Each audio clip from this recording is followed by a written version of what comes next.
ஓம் நமோ பகவதே ஸ்ரீ கணேச சுவாமிநாத ஜானகி ரமணாய. பிரசாதம் வேண்டும். இந்த தலைப்பு என்னுடைய குருநாதர் ஸ்ரீ சிவ தீனநாதன் அவர்கள் எழுதிய ரமண விருந்து அப்படிங்கிற புத்தகத்திலிருந்து எடுக்கப்பட்டது. பிரசாதம் வேண்டும். ஆசிரமத்துல சாப்பாட்டு அறையில பகவான் சாப்பிட்டு இருந்தார். அப்போ ஒரு அடியார் பகவான் பக்கத்துல மெதுவா வந்து, பகவானே பிரசாதம் வேணும்னு கையை நீட்டினார். அதுக்கு பகவான் சொன்னார், சாப்பிட்றவனுக்கு நான் அப்படிங்கிற எண்ணம் இல்லாம சாப்பிட்டாலே அதுவே பிரசாதம்.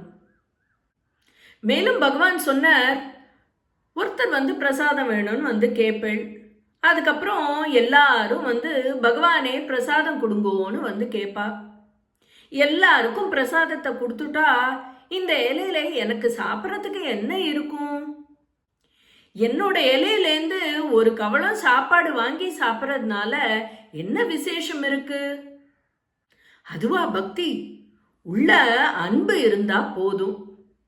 ஓம் நமோ பகவதே ஸ்ரீ கணேச சுவாமிநாத ஜானகி ரமணாய.